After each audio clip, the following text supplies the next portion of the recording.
Traffic Center. KSL weather cooler today with periods of showers into the afternoon. We'll see snow at very high elevations. More showers tomorrow with dry and sunny weather moving in on Wednesday. And right now, it's 48 degrees with rain. I'm Dan Bomas, KSL News Radio, 102.7 FM, 1160 AM, and KSLNewsRadio.com, Utah's news, traffic, and weather station. Inside Sources. Inside Sources. America's voice of reason. Boyd Matheson on Utah's home for elevated conversation. Inside Sources on KSL News Radio. The headlines over the weekend were about all the cheering as Congress passed a continuing resolution narrowly avoiding another government shutdown and funding the government all the way to November 17th. To me, the more important question today is what's all the shouting about, and should we really be celebrating? Let's begin. Think you know the news of the day? Think again with Boyd Matheson on KSL News Radio. Well, it was lots of cheering as the government shutdown was avoided, and to be clear, it's always good. The government should always stay open. But there are far more important questions, and that is, why do we have to cheer that anyway? Should it ever even come to that? Are we missing the bigger, more important, more pressing problems and conversations that we need to have in Congress and in the country? That's what we want to get to today. And to help us do that, as we often do, we turn to Brian Riedel, Senior Fellow at the Manhattan Institute. And Brian, you've been writing about this in the Dispatch and hosts of other places, talking about the government shutdown is really a lot of theater. And to me, I just kept asking over the weekend, what's all the cheering about? we're sort of missing it, aren't we? Yeah, I mean, look, we need to cut spending. Obviously, the deficit's going to be $2 trillion this year. It's headed for $3 trillion next year. But there are smart ways to cut spending, and there is gimmicky ways to cut spending. And what the approach here was to threaten to shut down 8% of the spending. Do nothing about the real bigger spending programs that are driving the deficit, but just stop paying our troops their salaries, shut down infrastructure, shut down K through 12 spending, shut down health research, and hope somehow that will lead to permanent spending cuts. It never works. It just brings a backlash, which then leads to more spending down the road. Yeah, and usually even in the short term, I mean, hopefully in November they'll get serious about it, or they'll do some other sort of continuing resolution, more likely. And often it's the plus of those continuing resolutions or a big omnibus, because you not only keep all the current spending going, you usually add in a few little Christmas tree ornaments along the way for everybody to get their vote in the end. And so then we're not only not dealing with the 92% of the spending, as you just described it, we're actually adding a host of all kinds of other things along the way. And that's where the fight should have been. Right now, the Senate is trying to bust the spending caps that were enacted in June as part of the debt limit deal, those little 2-year discretionary spending caps where they mandated generally a freeze in spending for 2 years. The Senate is trying to bust those caps. They're adding tens of trillions in spending. The House should have been focused on that. They should have been focused on stripping the emergency spending, stripping the extraneous spending, and holding to the caps. Instead, they just kind of went on this quixotic adventure to shut down the programs that ultimately doesn't put them in any better position to deal with the Senate moving forward. In fact, the more the House fights and the more the House takes themselves out of the debate, the more the Senate's ultimately going to shape the final bill with their spending. Yeah, that's such a good point, that it will be, if the House continues down this path, and you pointed it out this in the Dispatch last week, saying, look, not even taking the win for, even though they're pretty modest things in terms of a little restraint, they've actually taken themselves out of the equation and completely out of the conversation. Yeah, exactly. I mean, this is how conservatives often take on these big public gimmicky fights, but then end up with nothing to show for it. Because the more the conservatives say, I will not vote for any spending bills, even if it cuts spending 25%, we still won't vote for it. Well, that basically takes them off the negotiating table. And what it means is that now Republican leadership and Speaker McCarthy have to go to the Democrats for the votes And Democrats aren't going to give them away for free. So ultimately, the deal moves leftward because the conservatives have just taken themselves out of the negotiation and sabotaged any leverage they could have. Yeah. One of the other things that you point out that I just loved, you said that the Republican fiscal proposal was kind of these extraordinarily ambitious savings targets, but then the important part, no policy blueprint that make them a reality. Yeah, this is a bigger problem with Republicans. When Republicans talk about deficits and how to solve it, a lot of lawmakers say we need a 10-year balanced budget amendment, or we need to balance the budget in 10 years, or we need the penny plan that'll cut spending 25%, or we need to cut discretionary spending 25%. But when pressed on how exactly you would meet those spending targets, what programs would you actually reform, they not only have no answers, but they actually say, we won't even touch any of the major programs. We won't touch Social Security, Medicare, defense, veterans. Look, I understand that, I don't want to touch those programs either. But when you take all the major programs off the table, there's no mathematical way to meet the targets. That's right. And so the targets become their own gimmick. Is the more they talk about balancing the budget in 10 years, the more people don't notice that they're not actually providing any blueprint for what to cut to get there. Yeah, and that's to me that's where things go completely sideways. And as you pointed out, running on a platform of we're going to cut Social Security, Medicare, et cetera, is not going to work really well for your reelection campaign. But we do have to have a different kind of conversation in terms of a path. And I actually think the American people would say, okay, at least you got a plan. That's way better than the bumper stickers or the sweeping generalities that we've been getting. Right. I mean, I think the reasonable path forward is let's keep to the freeze on discretionary spending. If we can freeze discretionary spending for a few years when inflation is still high, that's actually kind of impressive. And then when it comes to the bigger things, Social Security, Medicare, you don't put out your own Republican bill to cut Social Security and Medicare because you're just going to get attacked.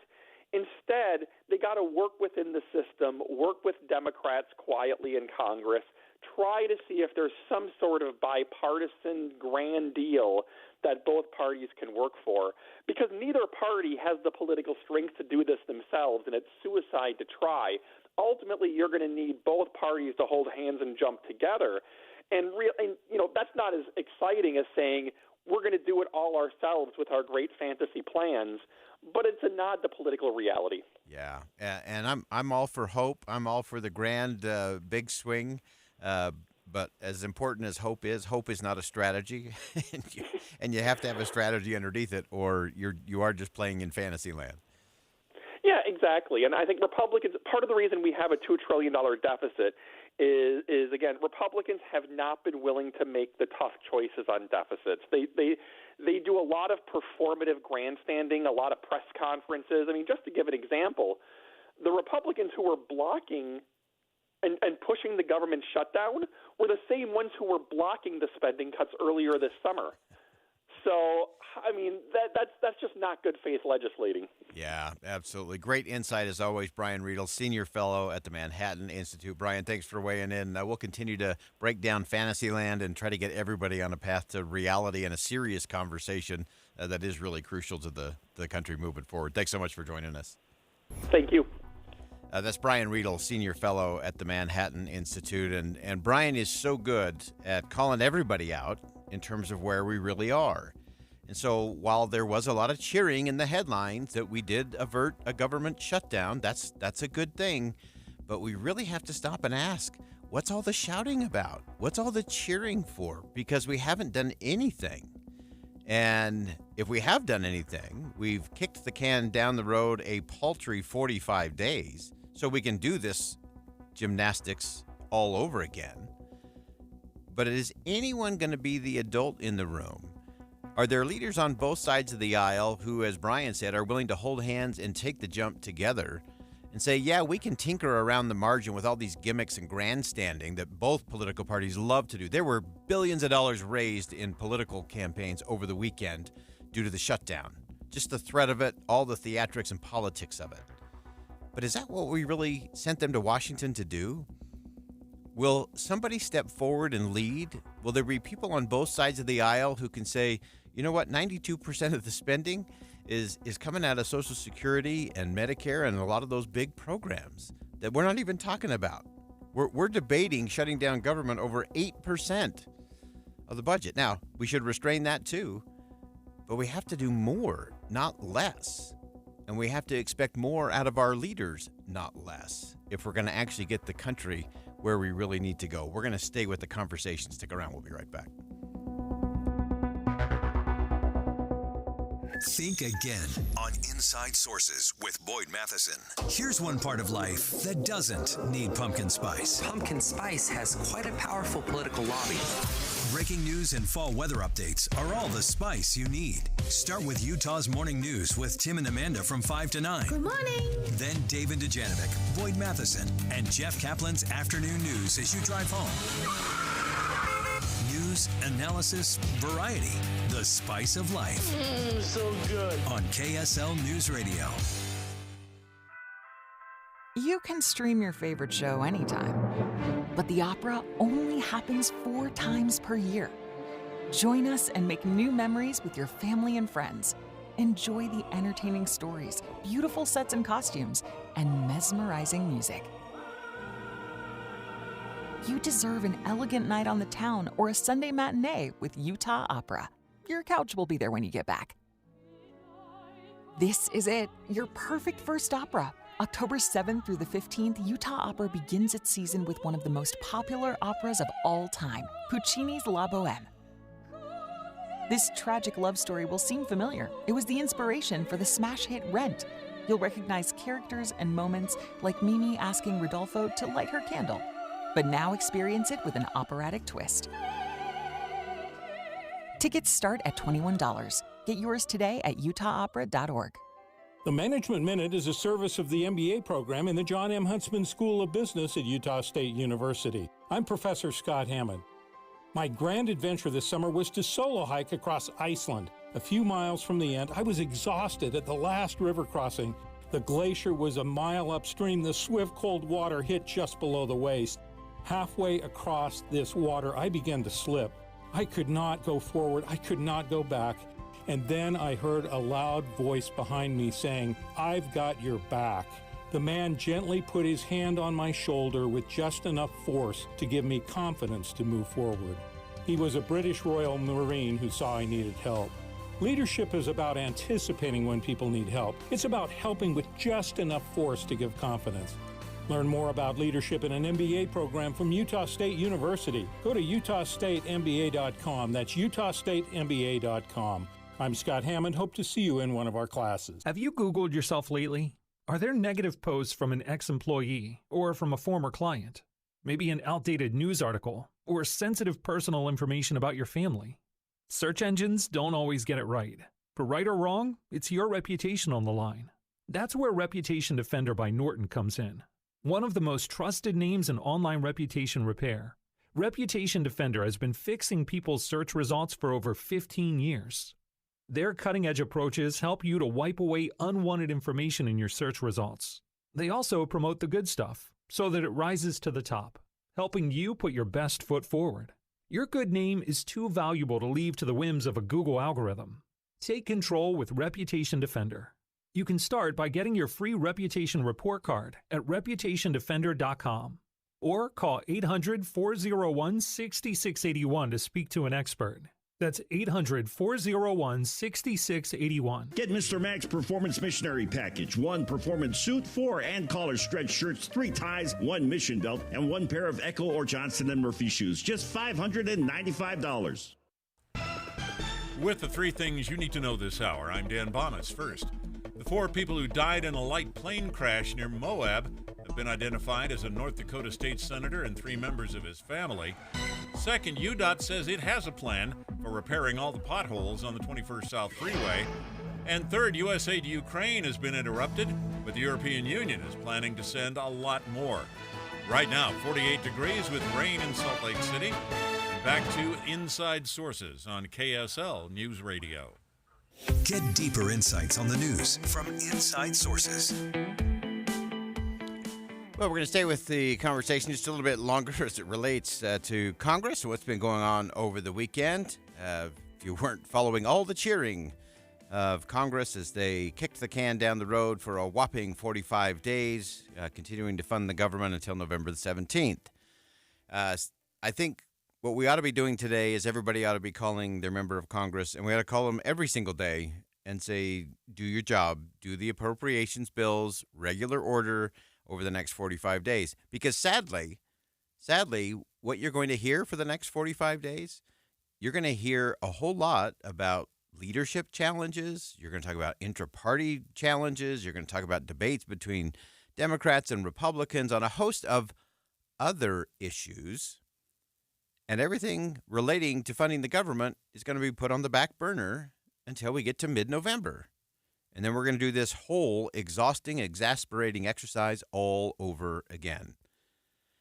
And so part of it is that leadership conversation, and that is the challenge. There's a lot of chaos. There's a lot of chatter going on in terms of who ought to lead the Republican Party as Speaker of the House of Representatives. I want to break that down just a little bit, give you some perspective in terms of what's really going on. What is the conversation truly? After passing the continuing resolution on Saturday, Speaker McCarthy expressed frustration with members of his own party for refusing to vote for anything except a government shutdown. So if you have members in your conference that won't let you vote for appropriation bills, doesn't want an omnibus, and won't vote for a stopgap measure, so the only answer is to shut down and not pay our troops, I don't want to be a part of that team. I want to be a part of a conservative group that wants to get things done. So that was Kevin McCarthy, clearly frustrated over the weekend by some of the members of his own party, unwilling to vote to continue to move things forward. And even the first part of that. Now, a lot of the attention has been on just the shutdown vote. There were a number of appropriations bills, that's the proper order, that were brought to the floor of the House last week, 4 of them, in fact, that didn't get done. And so they were blocked. And again, that's part of the regular order that we have been calling for, that we should be calling for. Part of the problem and the challenge there has been Representative Matt Gaetz, who has been part of the group saying they wouldn't vote for anything and also threatening to ouster Speaker McCarthy and that particular challenge. So one of the interesting things over the weekend, ABC's John Carl asked Representative Gaetz about his plan to oust Speaker McCarthy and his need for Democrats. It takes only one person, obviously, you, to call for a vote to remove him, so-called motion to vacate. But you would need a majority to remove him, which means you're going to need Democrats to remove him. Do you really think that Democrats are going to vote to remove Kevin McCarthy because he made a deal with Democrats? No. I actually think Democrats are going to bail out Kevin McCarthy. So this is an exercise to show the American people who really governs you. All right, so that was Representative Matt Gaetz.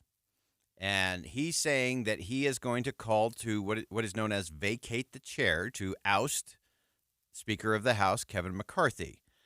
And he was saying, Matt Gaetz was saying, it's because he is working with Democrats to pass the bill to fund the government. So saying, well, the fact that Kevin McCarthy is relying on Democrats to fund the government and pass these bills and not Republicans, that's why we should oust him as the leader. Now, just about an hour ago, I spoke with Utah Representative Burgess Owens about Matt Gaetz' plan to try to remove Speaker McCarthy. He had something very interesting to say. We have a choice. Unfortunately, Matt Gaetz, he's all about chaos. He voted against keeping the government open because the leader was forced to actually open it up for the Democrats to support this process. He's now looking at vacating the chair. The only way he can do that, by the way, is with Democratic support. So the same thing he's charging our leader with, working with the Democrats to keep things open. He's willing to work with the Democrats to get rid of our speaker. So I think we're in a good shape, though. We have a vast majority of our conference on both the moderate side and the conservative side that really understands and appreciates the leadership and the success that we have because of our speaker. So a lot of noise, a lot of chaos by Gaetz, but he's a guy who's he's not going to get it done. So we're looking forward to moving forward and focusing on making sure we keep our government open and our people voices heard. That's Representative Burgess Owens just about an hour ago calling me from Washington, D.C., and he raises a very important point. And again, whether you're a Democrat or Republican, just kind of set that aside and just look at the process components to this, because this matters. Because this is often where we're represented with these fake fights and false choices. So Representative Gates says, I am going to call to vacate the chair. In other words, to try to oust Kevin McCarthy as the Speaker of the House, because Kevin McCarthy had to work with Democrats in order to pass the bills that kept the government open and kept the funding rolling. Now, the irony of all of that is both Representative Owens and also John Carl pointed out that in order for Representative Gates to achieve that, he is going to have to, wait for it, work with Democrats to get enough votes. So the very thing that he is saying is the reason he has to work to oust Kevin McCarthy, he is willing to do to oust Kevin McCarthy.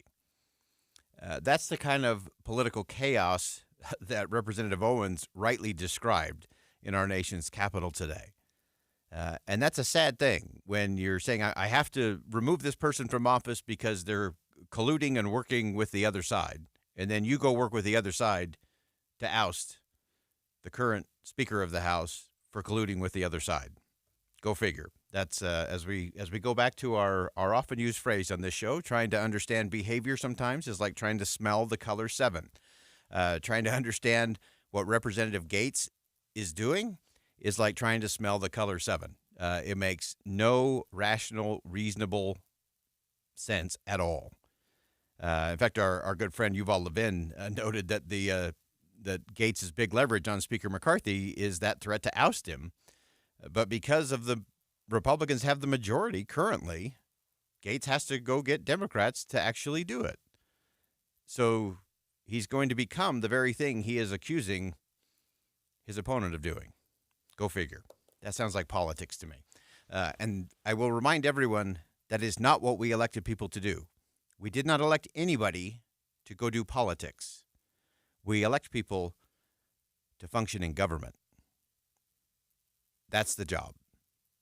We should have a whole separate, maybe even Olympic sport of politics. You can have debating tournaments and you can have arguments and you can see who can be the pithiest, the fastest. You can see who can do the fastest and most cutting social media posts. Maybe that should be an Olympic sport, although I think that undermines the Olympic spirit altogether. But maybe we give them their own league somewhere. But that's not what we elect them to do.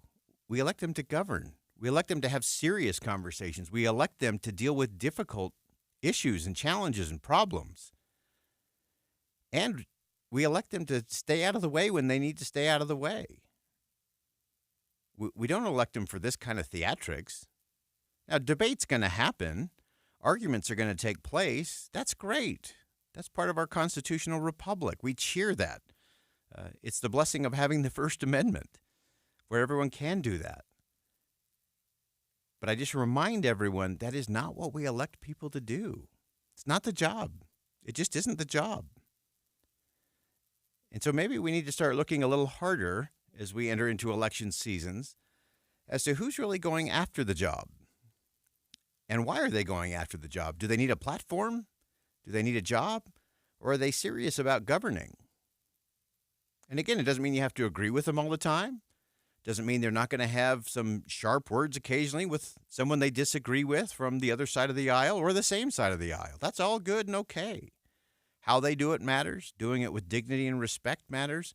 In fact, we're going to talk about that a lot coming up in hour number 2. We're going to be joined by the founder of Braver Angels and also their national ambassador for a conversation you do not want to miss during the 2 o'clock hour. Starting at 2:05, we're going to have the most crucial of crucial conversations, and stick around for us to have that as well. Well, for now, we'll step aside for bottom of the hour news. When we come back, our good friend Jay Evenson from the Deseret News is going to join us. Stick around. We'll be right back.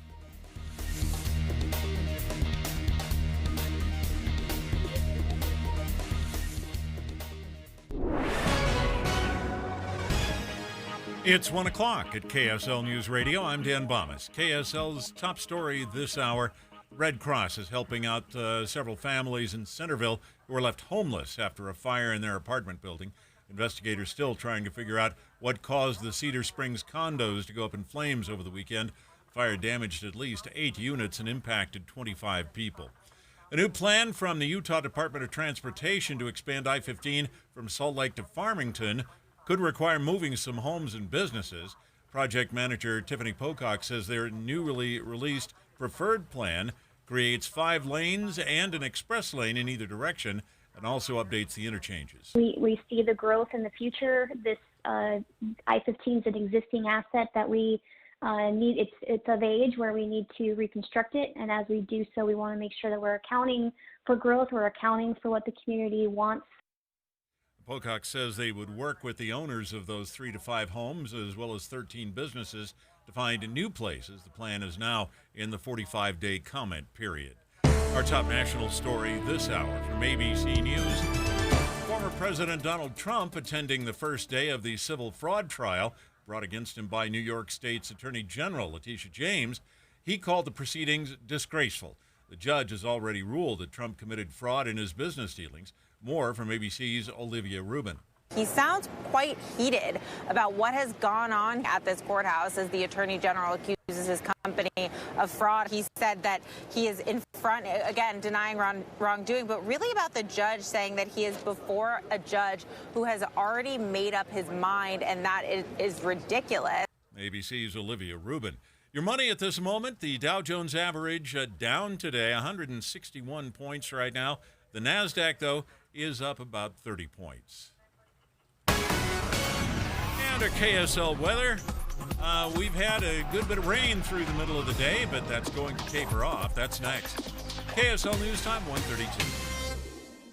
What do you need to hear in the morning to feel ready for the day? Important news that happened overnight, the traffic you'll hit on the roads. You'll be ready for your day with us. Join Utah's Morning News 5 to 9 on KSL News Radio. Because we have had the Connecticut soft water system in our home for years and years, as a matter of fact, 2 different homes, I can tell you that it really is so much better than other water softeners, hands down.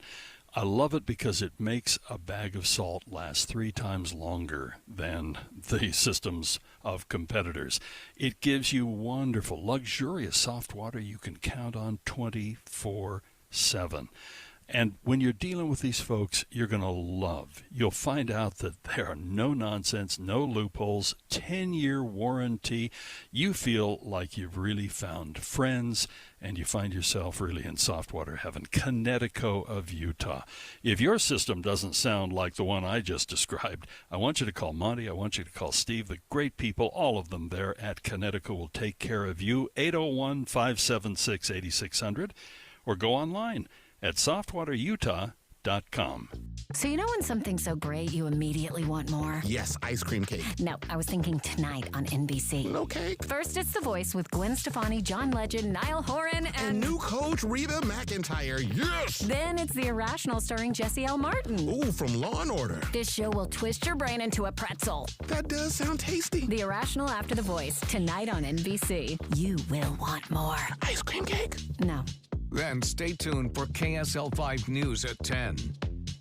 Tonight at 10 on KSL. Have you read your restaurant receipt lately? Fees for credit cards, staff appreciation, COVID upcharge. Bring in your own birthday cake charge? It's getting pretty excessive. That type of stuff's a little bit weird. Our surprise surcharges adding dollars and cents when you dine out. I'm just not a big supporter of adding additional fees. I'll show you what to watch for. Random restaurant fees, live and streaming tonight on KSL 5 News at 10. Traffic and weather together, brought to you by Granite Credit Union's new Dividend Plus checking account. Here's Ricky Meese. Still a lot of water coming down and dark skies. Time for those lights and wipers to be on. Our own KSL Jeff Kaplan reporting debris on the roadway northbound I-15 about 1300 south. It's a bumper. Be careful there. Then we have a crash in Davis County northbound I-15 near Parish Lane, Centerville, blocking a right lane of travel. Found your dream house but not your dream rate? Make your purchase with a home loan from Cypress Credit Union. Refinance within 12 months if rates drop, and we'll will take care of the refinancing fees. Ricky Meese in the KSL Traffic Center. KSL weather, periods of showers into the afternoon. We'll see snow in very high elevations and then more showers tomorrow, but then dry and sunny weather moving in on Wednesday. Right now, 49 degrees and rainy in Salt Lake. I'm Dan Bomas, KSL News Radio, 102.7 FM, 1160 AM, and KSLNewsRadio.com, Utah's news, traffic, and weather station. Inside Sources. Inside Sources. America's voice of reason. Boyd Matheson on Utah's home for elevated conversation. Inside Sources on KSL News Radio. Well, speaking of things that are not getting done in our nation's capital, immigration has become one of the ultimate political footballs in Washington, D.C., and even among some of our nation's governors. Oftentimes, what gets lost in the conversation is the humanity of it all, that we just look at those coming across the border as liabilities to be managed, not individuals with dignity and humanity that can actually be a great contribution and asset to our society. Now, migrants are reduced to just numbers, and we forget often the big question, which is always the big question, the why question. Why are they fleeing their country to come here to the U.S.? And right now, of course, we're seeing hundreds of thousands of Venezuelans immigrating to America. What's driving that exodus? And as always, we turn to our good friend Jay Evenson, opinion editor at the Deseret News, who had a great piece looking beyond the headlines of just what's happening at the border so that we can look at the dignity and the identity of our fellow travelers here in humanity. And Jay, welcome back to the show. Thanks, Boyd. It's great to be here. So let's dig into this. Take us beyond the headline as it relates to those coming from Venezuela. What is going on? What's driving this big surge of Venezuelans to the U.S. border? Well, there's a concerted effort by President Nicolas Maduro in Venezuela to root out opponents to his regime, and not only to do that, but to engage in some pretty awful torture. I write about, there's a building in Caracas called the Helicoid. I don't know if I'm pronouncing that correctly or not, but if you look at my column, I have a link there that gives you a picture of this place in Caracas. It was originally planned as a drive-through shopping mall, and it's several stories high. It kind of dominates the skyline in Caracas. But President Maduro has turned this into just an awful torture chamber. And a recent report was issued on the Helicoid and said the torture methods include beatings, electric shocks, asphyxiation with plastic bags, and threats to kill and rape detainees, other forms of psychological torture. And this is aimed at opponents of the regime, students, protest leaders, journalists, people working for non-government organizations, and I should add, just regular innocent people who get caught up in these roundups and have done nothing wrong but end up there for long periods of time, and many of them dying. And this is just one part of what's going on throughout the country of Venezuela as President Maduro tries to get rid of opponents. And you have to kind of ask yourself, what would you do in a situation like that? Yeah. When you look at Venezuelans and you think, wow, that's a long place from the United States. And they're walking, basically, all that distance through some very treacherous jungle territory and places where people shouldn't have to walk, just to get here to the United States to get a taste of freedom and to seek for asylum. I think that's where the debate needs to begin, is understanding why they are leaving and what we can do for them. Yeah. So as we look at that, and again, your description of that, the fact that they're just rounding up and just, grabbing out of some of these anti-government protests and just, rounding them up, taking them to these awful, horrible places is just one component to it. As you pointed out, Jay, there's a host of other economic, military, political things that are playing out as well that are driving so many.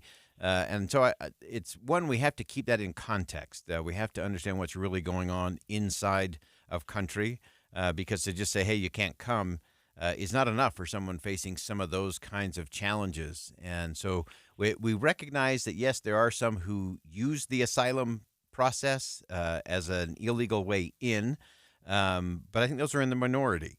And we have to have better ways to deal with that. But we also have to have better ways to have the conversation you just alluded to, Jay, and that is, how do we have the better conversation in terms of what can be done? How can we actually help? Well, the first thing we have to do is to get beyond the stereotypes. And this is the problem I point out on both the right and the left. So you have Governor Abbott of Texas and Governor DeSantis of Florida who are shipping migrants to sanctuary cities in the north who aren't prepared for them. That's not a serious way to look for dealing with the problem. But on the other side of the issue, the left needs to understand that these border states like Texas and Florida and other places shouldn't have to bear 100% of the brunt of this problem of immigrants coming over the border. We need to find a way for the entire country to deal with it. And we need to find room for them. It just happens to be that we have a labor shortage in much of this country, and I think that's what President Biden was looking at when he issued temporary protective status to these Venezuelans. There are jobs that they can take, but we need some kind of a systemic and organized way of dealing with these people and recognizing the differences between refugees, asylum seekers, migrants, and the criminal element, and finding a way to distinguish and make sure that the right people are getting in and getting the care and the help they need. Yeah, such an important thing. You noted in your piece something that Pope Francis said during the Catholic Church's World Migrant and Refugee Day, saying that migration should be a choice, not something forced on people because of war, political oppression, poverty, or climate. And that's a pretty high bar, but it is one, and I think Governor Cox hit this as well in terms of saying, hey, everyone's a border state today, and we just have to have a different kind of conversation around it. Yes, and I note in there that no nation should open its borders to all comers, but I think Americans need to start to demand that Congress finally do the hard work of deciding in a bipartisan way on an orderly and humane and compassionate way to deal with this problem as a nation. And I think for far too long, both parties have looked at this as a way to raise funds by relying on those stereotypes. And it's gotten to the point now where it's going to take a good deal of political capital for politicians to deal with this and to say, look, I know what I've said in the past, but we need to deal seriously with this problem and realize that there are asylum seekers out there who need our help, and we need to fulfill and live up to the promise of this nation that we are a beacon of liberty for people around the world, and to recognize that that has served us well over these 250 some odd years, in that these people end up becoming contributing members of society and also becoming some of our greatest patriots. I've spoken with Venezuelans who've come here through the years. They love this country for all that it provides to them. So we need to realize that they can be a boon to us, and we need to deal with this in an orderly way and find a way compassionately to deal with our immigration situation. Yeah, and that is such a crucial piece of it. It is compassion, and I trust the compassion of the American people. We have to have a system that supports that. Otherwise, we end up with just a lot of rhetoric, as you said, a lot of political posturing. We end up with a lot of really divisive rhetoric that just drives wedges, rather than having a different kind of conversation, which would actually lead us forward. Just in our last minute, you've experienced this. You mentioned in your article a little bit of the anti-immigration sentiment when you visited Sweden recently. Give us just a 1-minute snapshot of that, and then any application you see here in the U.S. Yeah, we sometimes look at everything through a myopic lens and think it just affects the United States, but immigration is a huge problem worldwide. And I spend a lot of time in Sweden because my wife is Swedish, and for years that's been a country that's been very open to immigration, and they get a lot of immigrants from the Middle East in particular in Sweden. And it's kind of been overwhelming their system lately, and it's given rise to a political party there that's fiercely anti-immigrant. They've now become the second largest party in the parliament in Sweden. And I think this speaks to human nature, that we feel threatened, or we feel like our culture is threatened we need to find a way to move beyond that. And yes, the Pope is right. Nobody should be forced to leave their country against their will. But that's not the reality that we live in. And whether you're living in Syria or whether you're trying to get across the Mediterranean in a rickety boat, there are some basic rights that humans need to enjoy. And the free countries of this world need to be aware and need to find ways of helping those people. Fantastic perspective, as always. Jay Evenson's the opinion editor at Deseret News. Jay, thanks so much for joining us today. Thank you, Boyd. Stick around. We're going to step aside for a quick break. When we come back, we'll do a quick look at some of the issues from General Conference, including a call to remove prejudice from every aspect of our lives. Stick around. We'll be right back. Here's one part of life that doesn't need pumpkin spice. Pumpkin spice has quite a powerful political lobby. Breaking news and fall weather updates are all the spice you need. Start with Utah's Morning News with Tim and Amanda from 5 to 9. Good morning. Then David Dujanovic, Boyd Matheson, and Jeff Kaplan's Afternoon News as you drive home. News, analysis, variety. The spice of life. So good. On KSL News Radio. Held over due to popular demand. This is a once-in-a-lifetime opportunity to save 40 to 80% on a hot tub and swim spa. This weekend only, Friday through Sunday, Mountain America Expo Center, Sandy. Be advised, this is a once-in-a-lifetime opportunity to save 40 to 80% on a hot tub and swim spa. This weekend only, Friday through Sunday, Mountain America Expo Center, Sandy. 18-month interest-free financing. Our factories have demanded we sell 1,000 hot tubs and swim spas this weekend. Mountain America Expo Center, Sandy. Huge factory incentives, factory rebates, this weekend only. Mountain America Expo Center, Sandy. We can remove your old hot tub. Free delivery of your new hot tub. Hot tub starting at $2,999. Mountain America Expo Center, Sandy. Free delivery of your new hot tub. Just relax and enjoy. Mountain America Expo Center, Sandy. Friday, noon to 8 p.m. Saturday, 10 a.m. to 8 p.m. Sunday, 10 a.m. to 6 p.m. Free admission, free parking, free delivery. Mountain America Expo Center, Sandy. Call 888-SPA-SALE or visit HotTubAndSwimSpaSale.com. At Intermountain Primary Children's Hospital, we made a bold promise to build the nation's model health system for children. Join us in realizing our vision for the future of pediatric care. So together, we can expand primary children's impact and ensure every child has access to the right care at the right place at the right time. For a century, Primary Children's has kept the child first and always. Help us continue to do so for the next 100 years. To get involved, visit primarypromise.org. Introducing Yes Heating, Air Conditioning, Plumbing, and Electric. We're bringing all of Utah's favorite HVAC, plumbing, and electrical brands under one roof. Your home's cooling system has been working hard all summer. Make sure your heating and cooling system continues to operate at peak efficiency by scheduling a $29 seasonal HVAC tune-up now with the pros at Yes. As the seasons change, you can count on Yes to help keep your family comfortable. Call now or visit theyesmancan.com for details, terms, and conditions. Tim, I have a friend that just told me that he started the SOTA weight loss program, and he started it. What motivated him was that he was diagnosed with diabetes, and his doctor told him you need to lose weight. Oh, wow. And that'll motivate you. Yeah. But you know what will really help you through this process is SOTA weight loss. I lost 34 pounds on SOTA, and I'm a smart eater now. I actually thought before that I was eating smart, but I didn't realize that some of the fruits I ate turned right into sugar. Some of the vegetables I ate turned right into sugar.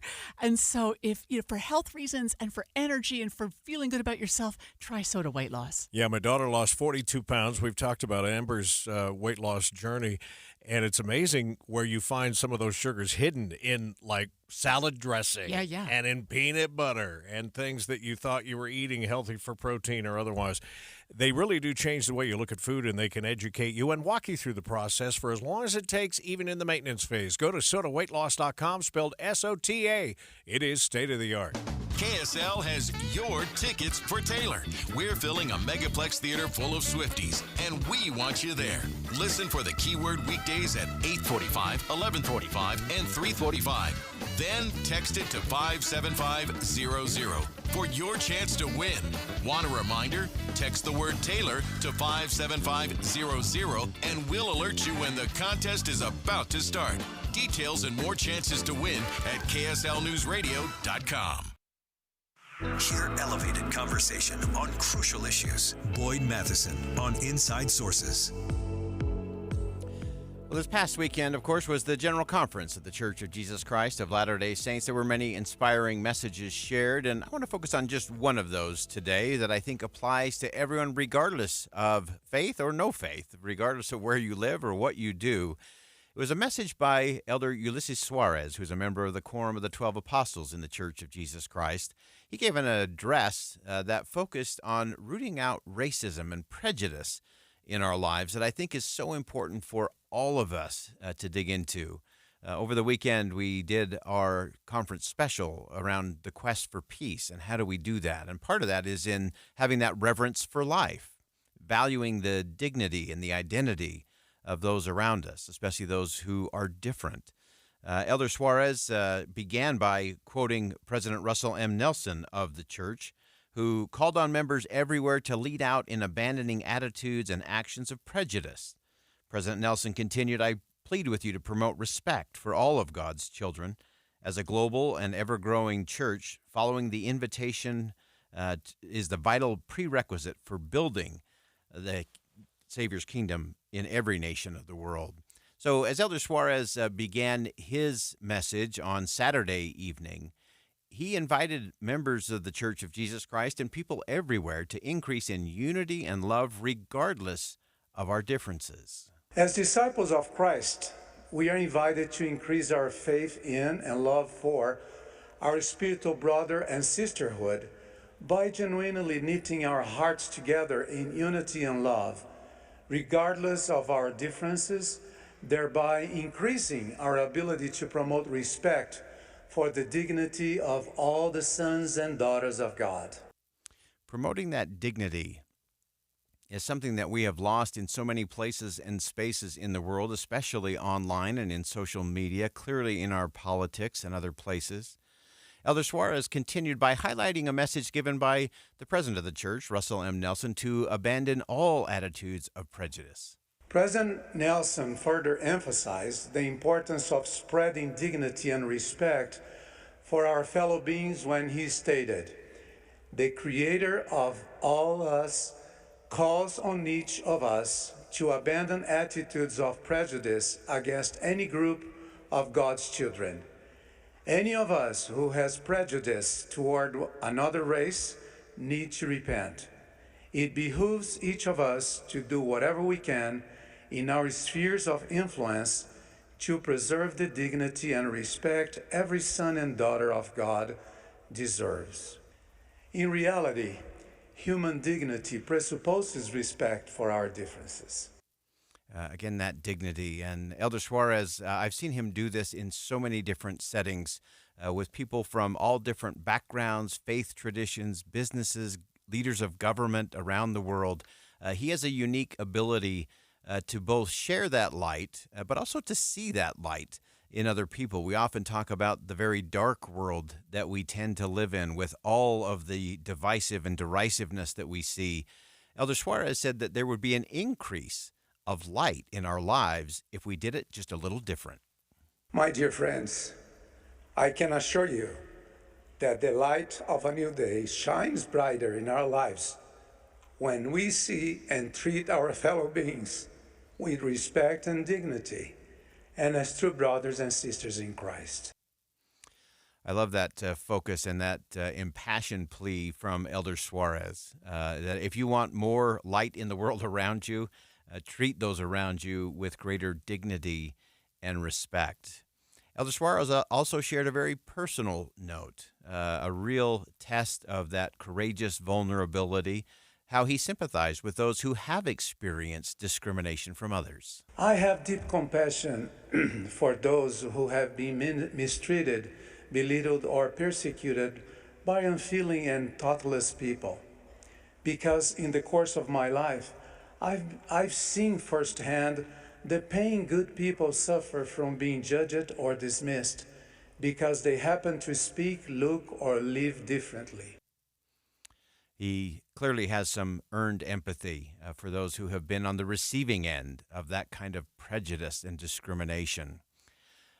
I loved what Elder Suarez had to say about those who show prejudice and discrimination towards others. This was very instructive to me, that he actually had compassion for those who had those feelings, those negative feelings and emotions of prejudice towards others. I also feel genuine sorrow in my heart for those whose minds remain darkened, whose vision is limited, and whose hearts remain hardened by the belief in the inferiority of those who are different from them.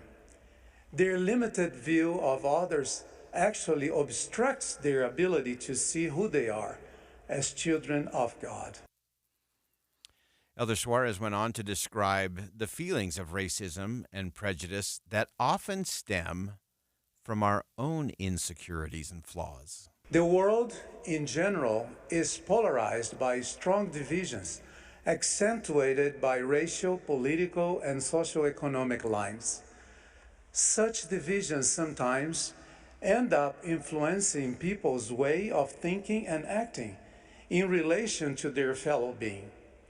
For this reason, it is not uncommon to see people characterizing their way of thinking, acting, and speaking of other cultures, races, and ethnicities as inferior, making use of preconceived, mistaken, and often sarcastic ideas, generating attitudes of contempt, indifference, disrespect, and even prejudice against them. Such attitudes have their roots in pride, arrogance, envy, and jealousy. That's a pretty good list from Elder Ulysses Suarez of the Church of Jesus Christ of Latter-day Saints, talking about why those feelings of contempt, indifference, disrespect, and even prejudice begin to emerge. But ever the happy warrior, and never be misunderstood that the happy warrior is a warrior. And clearly Elder Suarez is trying to fight this battle in terms of making sure we have an awareness and that everyone around the world is rethinking the way they look at each other. That's an important cause. And in his typical positive way, he said there is a better way, that we can actually do all of this. We are invited to walk together peaceably with our hearts filled with love toward God and all men. Or, as Abraham Lincoln noted, with malice toward none and charity for all. Malice towards none and charity for all. That's a pretty good model and a pretty positive way to approach all of this as we root out racism and prejudice, as we start to see one another differently and better. Elder Suarez, of course, is from Brazil, and he shared a connection to Brazil as he concluded his remarks, sharing a brief story about the power of the Iguazu Falls in Brazil and how that actually connects us in terms of dignity and how we see the uniqueness of each other. The Iguazu River flows through southern Brazil and empties into a plateau that forms a system of waterfalls known worldwide as the Iguazu Falls, one of the most beautiful and impressive of God's creations on earth, considered one of the 7 wonders of the world. A colossal volume of water flows into a single river and then separates, forming hundreds of unparalleled waterfalls. Metaphorically speaking, this phenomenal system of waterfalls is a reflection of God's family on earth. For we share the same spiritual origin and substance, derived from our divine heritage and kinship. However, each of us flows in different cultures, ethnicities, and nationalities, with different opinions, experiences, and feelings. Despite this, we move forward as God's children and as brothers and sisters in Christ, without losing our divine connection, which makes us a unique people and a beloved community. And in classic Elder Suarez fashion, he ends with a promise of hope. A new day will begin with a new light that will brighten our lives and illuminate wonderful opportunities to value more and be more fully blessed by the diversity created by God among His children. That's Elder Ulysses Suarez of the Church of Jesus Christ of Latter-day Saints. An important call to end prejudice and discrimination of any kind as we look at each other in our true identity as fellow travelers. We'll be back with hour number 2 of Inside Sources coming up next.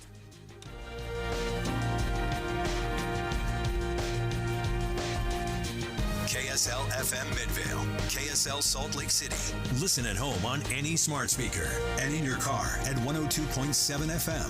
This is KSL News Radio, Utah's news, traffic, and weather station.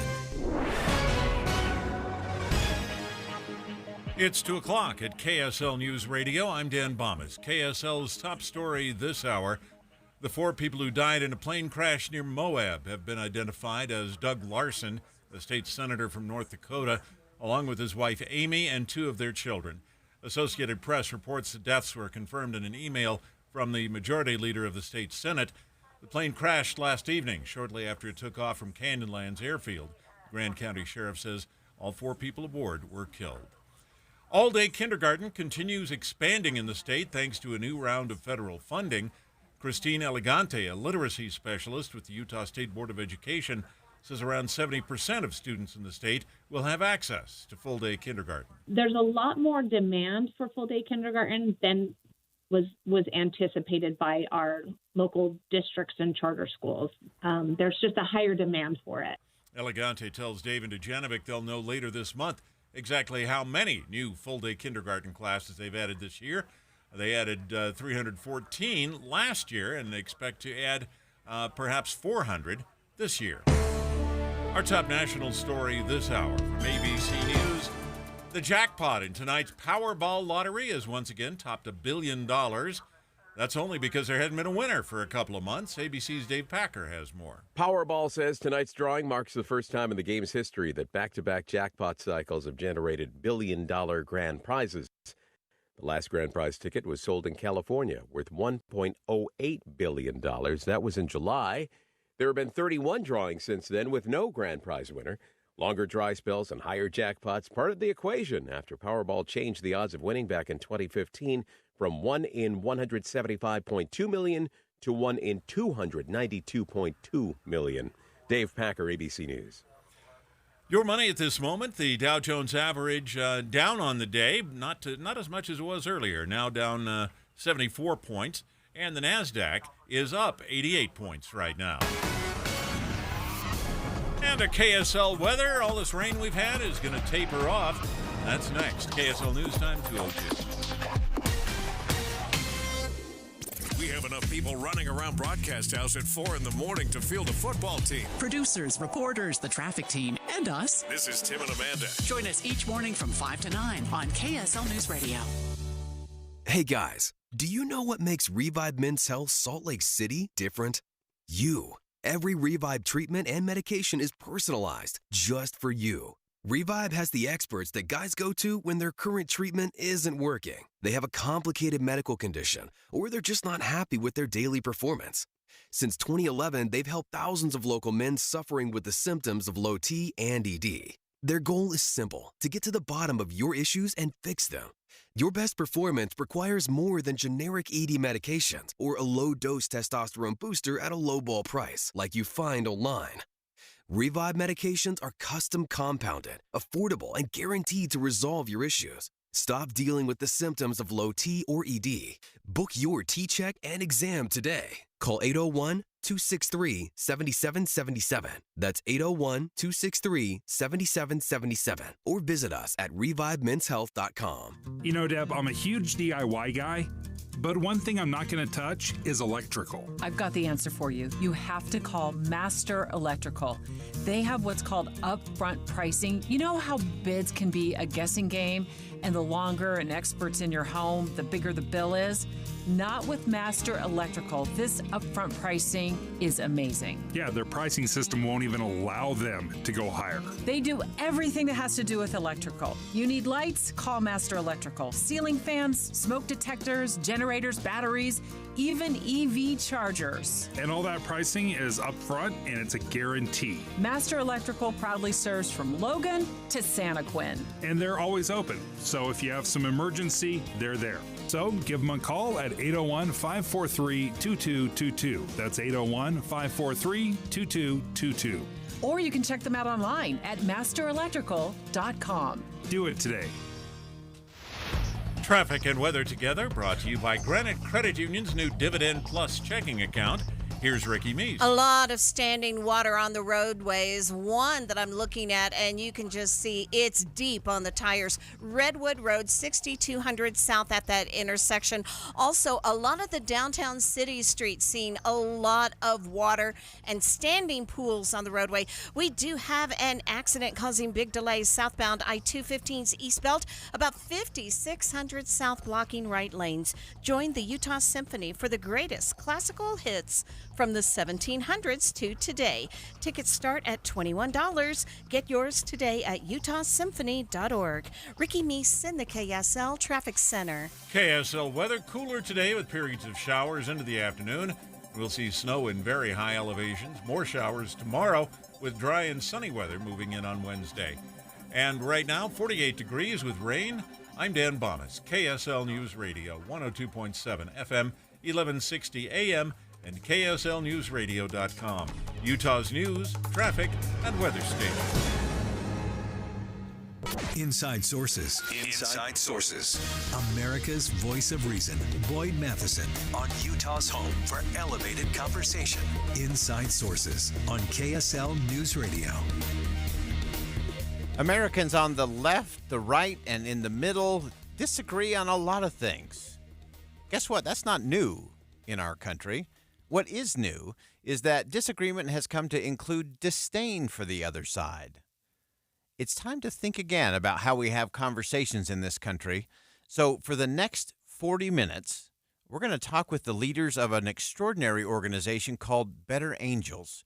We're going to talk about what they're doing to address polarization and what role each of us must play in healing the divides. Let's begin. Think you know the news of the day? Think again with Boyd Matheson on KSL News Radio. It is so fantastic to have actually in the studio today David Blankenhorn, who's the president and co-founder of Braver Angels, and John Wood Jr., who's the national ambassador for Braver Angels. And I am so excited about this conversation because this is the middle of the crucial conversation we need to be having as a country. And David, let me start with you just in terms of kind of the history of Braver Angels. You were co-founder and part of that. Give us kind of the genesis story. Yeah, thanks, Boyd. Thanks for having us on this morning. Shortly after the 2016 election, I was in New York City, and I called my friend David Lapp, who lives in South Lebanon, Ohio. You know, New York City, Manhattan, everybody voted for Clinton. Yeah. And in South Lebanon, Ohio, 70% of Warren County voted for Donald Trump. So I was on the phone with him, and he said, how are people feeling in Manhattan today? Oh, people are all upset. They feel like they've been shot in the stomach. What's happened to our country? And I said, how are people feeling in South Lebanon today? He said, well, feeling pretty good, hope and change, brother.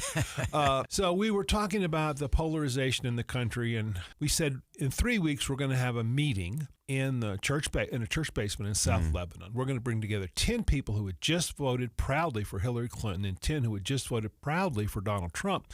We're going to see if we can't actually talk with each other instead of at each other or about each other, which we did.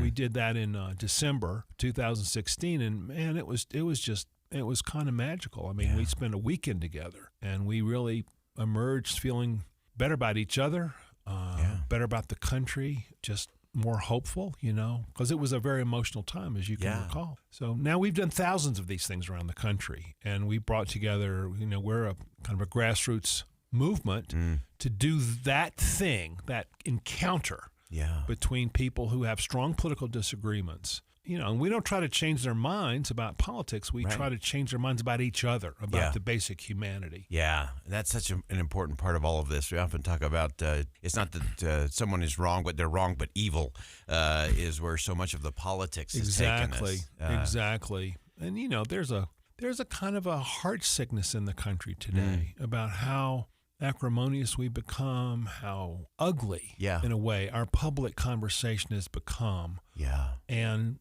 so we found that there's a desire on people, with people, to participate in making it better. Yeah, and I love that. I think some of our biggest challenges that we've sort of deified our politics and we've politicized many of our faith organizations. And John, you've been on the ground for a lot of these conversations as a national ambassador for Braver Angels. Give us some sense in terms of those conversations. You've been everything from a candidate for office, been involved in all of those. How do we start having that different kind of conversation, really seeing each other, as David just mentioned? How do we start seeing each other different through the kinds of experiences you're creating at Braver Angels? Right. There are a couple of different ways to go about answering that question. Braver Angels began with really a single offering. And so David alluded to it, but that first workshop in South Lebanon, Ohio, wound up producing sort of a smaller version with the essential kind of setup being that you bring small groups of people from the right and the left, reds and blues, as we say in-house, together, not to so much argue or debate politics primarily, but to speak from the vantage point of their own personal experiences in terms of why they see politics the way that they do. And so, it's quite literally the application of marriage counseling, principles to the relationship between Republicans and Democrats. And from that first sort of family therapy style workshop has evolved a suite of offerings that Braver Angels has developed aimed at different aspects of sort of the communication problem here, right? And so we've got a workshop called Depolarizing Within, which is really about sort of focusing in on your inner monologue, right? We all have sort of an inner voice, and sometimes when we see somebody, wearing the wrong T-shirt, the wrong hat, the wrong bumper sticker, it triggers sometimes an uncharitable way of thinking that person. So this workshop is aimed at sort of counteracting that internally. We have a workshop called Skills for Bridging the Divide, which focuses in on sort of the art of empathetic conversation across political divides. We have Braver Angels Debates, which is a program that brings together groups of people to debate issues, but not in the interest of vanquishing the opponent, but in the interest of the communal pursuit of truth, elevating intellectual humility, being honest about your doubts about an issue, right? And so there are all these different techniques, but the unifying starting point, which I think is really sort of gets at the deeper answer to your question, is that whatever your politics, the shared obligation we have coming into these conversations is to pursue them from a spirit of good faith, from a spirit of goodwill, meaning well towards the other party, regardless of the agreements or disagreements, and being willing to honor the human dignity in that individual or in that group of people. That is how we begin. Yeah, the dignity across our differences is so important. And I know, David, a lot of what you have done and many of the principles, I love that we have both the principles and then we have the practices that John just described, those skill set. It's a skill power as much as it is a willpower, and bringing those together is so important. And the fact that this is not kumbaya, this is not group hug, this is not rose-colored glasses or anything else. You talk about it in the context of being able to state your views freely, fully, and without fear. And I love that. I'd love to hear your thought on that. And then also this disagreeing accurately. We talk about disagreeing better and doing it a little different, but disagreeing accurately is also a crucial principle. Yeah, well, those are two of our propositions of what we call the Braver Angels Way. We have several of them, and you just listed two of the very most important. We state our views fully and freely without fear. We don't try to hide our strength of our convictions. We don't try to tell each other, oh, don't put it that way. I find that offensive. We don't try to coach people on how they should say what they think.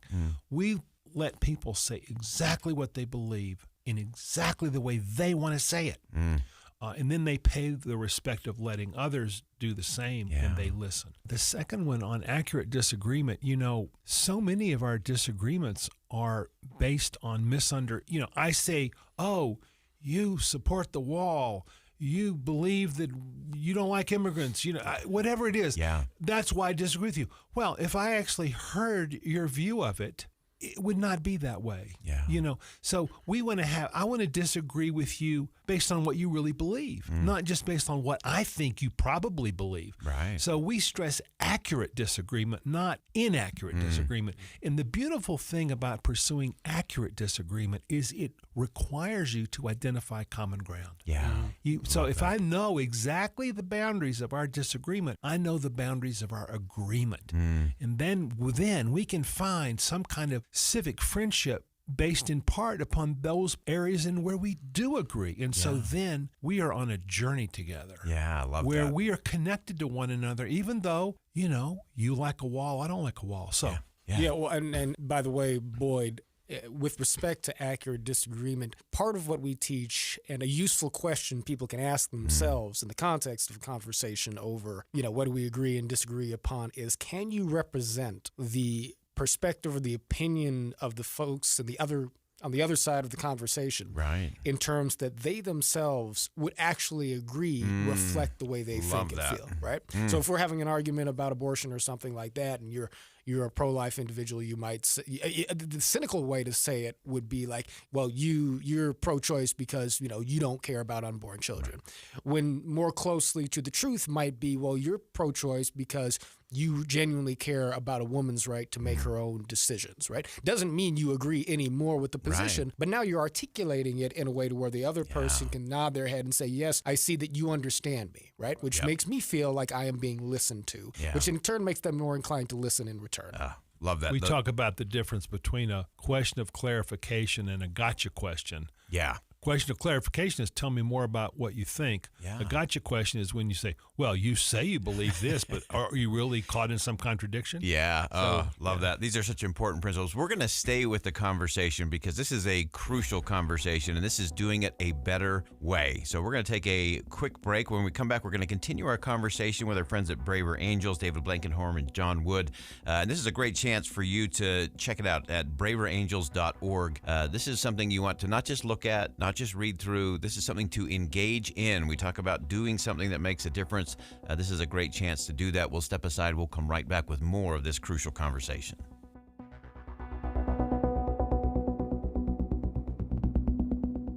Think again on Inside Sources with Boyd Matheson. Do you need tickets for Taylor? Yes, please. It's hard to find good ones to the Eras concert movie. Tell me about it. So let KSL do this for your kids. Or maybe it's for you.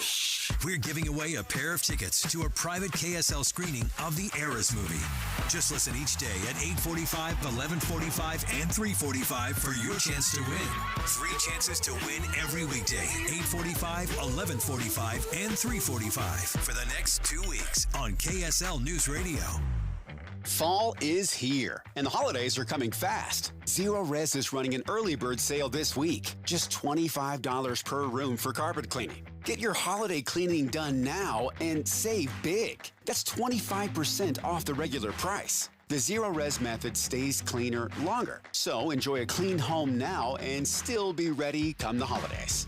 It's the early bird sale because it ends on Tuesday the 3rd, so you're only saving if you're a true early bird. You don't have to clean today, but you have to get on the schedule during the sale. $25 per room, minimums apply, call for details. And if you want to save even more, ask them about their special discounts on pet odor treatments too. Nothing beats a professional cleaning, and no one outcleans Zero Res. The early bird sale at Zero Res. Just $25 a room. Minimums and area restrictions apply. Offer valid in Salt Lake, Utah, Davis, and Weber counties only. Schedule today. Online at ZeroRes.com. The country's largest used RV show is back and better than ever. Come find the biggest used RV selection in years, October 5th through the 7th at the Shops at Southtown. We're bringing in a massive range of used RVs from 6 locations in 3 states for this event. Shop used travel trailers, fifth wheels, motorhomes, toy haulers, and more all on site. Plus, find even more used models online at countriesrvshow.com. You'll find used RV pricing starting as low as $10,000. Along with a huge selection of used RVs, find new RVs straight from the factory already discounted for fall. Plus, all remaining 2023s are at fall show pricing. Strike the best RV deal of the season with no payments until 2024 on approved credit. Not to mention huge trade-in offers on your current RV. And check out our Hunter's Corner just in time to kick off your hunting season. We'll also have consignment RVs at private sale prices backed by dealer support. Don't miss your best chance to extend your fall camping season during the country's largest used RV show. 3 days only, October 5th through the 7th at the Shops at Southtown. Open daily at 10 a.m. with free admission. Sponsored by Bish's RV. At Shane Company, we believe everybody is made to shine. It doesn't matter who you are or where you're from. Your moments, your milestones, your love story all deserve to shine bright. You don't need an occasion. You and your life are the event. So put on earrings that make you sparkle. diamonds that light up the room, an heirloom you'll treasure for years to come. We're all made to shine.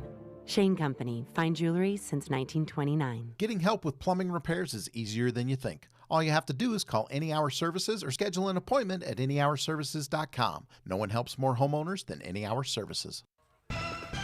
With the 3 things you need to know this hour, I'm Dan Bomas. First, 4 members of a family from South Dakota died in a plane crash near Moab last night. Second, more kids can go to full-time kindergarten this fall thanks to additional funding from the state. And third, the odds of winning the Powerball jackpot stay the same even when the prize tops $1 billion. Right now, 48 degrees with rain in Salt Lake City. And back to Inside Sources on KSL News Radio. Get deeper insights on the news from Inside Sources. We're going to stay with the conversation here with David Blankenhorn and John Wood Jr. from braverangels.org. And remember, Einstein said it wasn't that he was any smarter than anyone else. He was just willing to stay with the question a little longer. And David and John, you both have been staying with the question longer when it comes to depolarizing and creating space for an experience that helps us see each other a little more deeply and have much better conversations. And John, I want to start with you in this segment. You recently had an extraordinary event at Gettysburg. A wide range of people participating, including some Utahns here. Governor Cox, of course, was there. Elder Ahmad Corbett, General Authority 70 of the Church of Jesus Christ of Latter-day Saints, among many others. Give us a little sense of that conversation in such a historic place. Give us some sense of that. Yeah, so Braver Angels National Convention, it was July 5th to the 8th in Gettysburg, Pennsylvania. Gettysburg College, of course, you know, the larger site of one of the bloodiest battles of the Civil War, Abraham Lincoln's Gettysburg Address. And the invitation was fairly simple, you know, at this site of one of the bloodiest battles of the Civil War. We were gathering to rise for America and to work to prevent there being another one. That might sound like a bit of a dramatic statement, but of course we've seen political violence in America in recent years. There is this, you know, tremendous uncertainty over the future of our democracy, right? A degree of doubt that I think has been somewhat unprecedented in recent years. And so in that context, we gathered roughly 700 Americans, evenly divided from the left and from the right, with other folks in between, pulled from across sectors of American society. And so, you know, as you mentioned, there were high-ranking elected officials, there were religious leaders and scholars of great repute, but a broad coalition of activists, including Black Lives Matter folks and Tea Party folks, artists and musicians, the group Gangsta Grass, a nationally, globally famous hip-hop bluegrass fusion group, held it down on the concert stage. There's theater, there's art, there's comedy, there's music, there was debate. Our delegates came together to draft our 2023 Braver Angels platform, sort of a vision statement to America, product of left and right input, and 200 or so organizations sent representatives to participate in the entire arc of the experience as a part of a larger civic renewal movement that Braver Angels is taking some leadership in. And so it was an extraordinary experience that was filled with both tension and catharsis. You know, the disagreements that people had were deeply felt. One individual who showed up and played a great part was Francis Collins, former director of the National Institute for Health, a very principal figure in the response to the COVID-19 pandemic, who also is deeply distrusted by many of the activists who are there, right? Who have very deep concerns about that, you know, but he engaged those folks, participated in workshops, right? Received criticism and scrutiny and returned it with good faith and goodwill. Hawk Newsom of Black Lives Matter, somebody who is absolutely considered a radical, you know, particularly by just about everybody, certainly many conservatives, you know, but he's there talking to Republicans, you know, hashing it out in a good faith sort of way. It was a unique moment in all of American civic life. It is no exaggeration to say that. And the energy, the idea that we could organize across these divisions to change, to impact the conscience of America was profound. Yeah, fantastic. David, give me an aha moment or a moment from that national convention that was maybe kind of the wow moment for you. You know, for me, the strongest feeling I had about it came from people saying how they felt about the experience. You know, I'm the president of the organization. One of the things I get to do is, you know, people want to come up to me and say things. And over again, people would say, I've never had an experience like this before. This is not where we just sit and listen to speakers. This has been such a moving thing. We have had ministers come to me and say, you know, I'm a professional religious person, and this is one of the most spiritually rich experiences I've ever had. Yeah. Now, Braver Angels is not a ministry, right? But a spirit of the possibility of transcendence at a deep spiritual level just pervaded that thing, and people just feel like it was a transformative personal experience. And the thing that did it is when you think that there are all these people who don't like you and you don't like, and you have several days to engage with them, and you find that you care about them as fellow human beings, it literally lights up the pleasure centers in your brain in a way that it's almost like a drug. You know what I mean? You want more of it. For me, it wasn't one moment so much as so many people. I'm not trying to brag about it really, but I'm just descriptively. That was the main feeling I got out of it. Yes. Although I will give you one moment that I think did touch many people, and that was the moment when Monica Guzman, senior fellow for public practice at Braver Angels, an extraordinary journalist out of Seattle. And she's been on our show. Well, then folks will know. Monica, we love Monica. Monica is a superstar. She is. And so she gave an extraordinary talk. I think it was the first full day of the convention, but following that, Monica is a liberal journalist from Seattle who was born in Mexico, whose parents are Mexican immigrants who are conservatives who voted for Donald Trump, right? Monica did not vote for Donald Trump. They have an extraordinary story together, love each other deeply, and her father got up and sang a song that I believe was titled after her book, which is called I Never Thought of It That Way, which was sort of a glowing back and forth between a father and a daughter about how they loved and appreciated each other across their differences and how they learned from each other every step of the way. And, I can't do it justice because I can't just sit here and sing it for you, but folks want to go to the YouTube channel and look it up. It was a beautiful moment. Yeah, those moments are so powerful. And, beautiful moment. We love Monica because I actually believe that she is so spot on in terms of radical curiosity. I think one of the greatest threats to the Republic is a lack of curiosity, because once I get that instant certainty, or I know I'm right and you're wrong, and or whatever it may be, and we stop asking the questions, that's where everything begins to unravel. And the solution to every problem begins with someone saying, let's talk about it, or tell me about it, or help me understand. Those are the kinds of questions that we have to get to. And I want to get to something with you, David, going back to the event. And I know you recreate these as you're doing it in chapters and groups all around the country.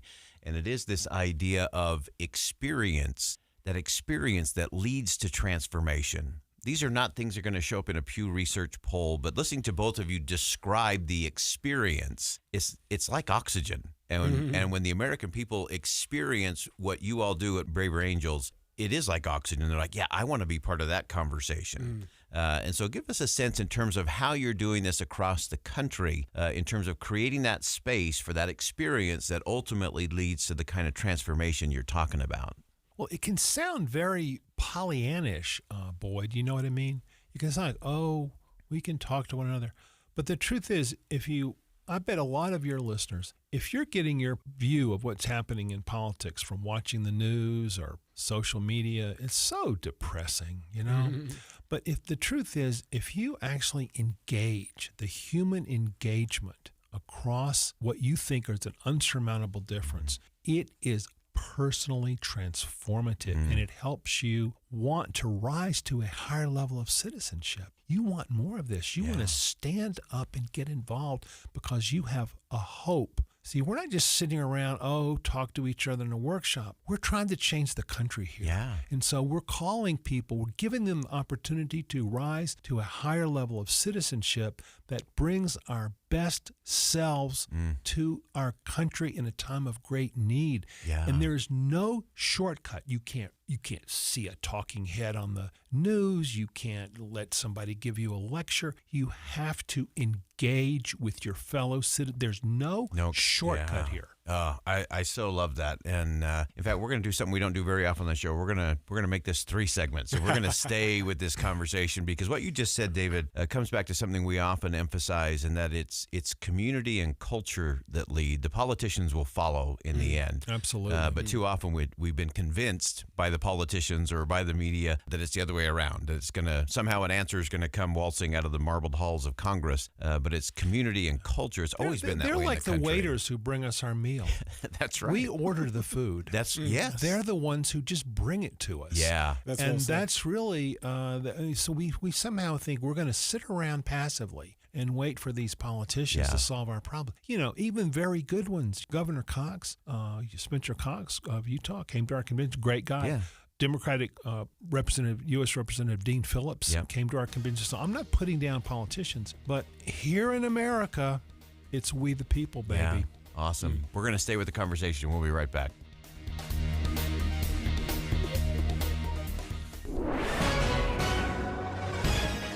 It's 2:30 at KSL News Radio. I'm Dan Bomas. KSL's top local story this hour.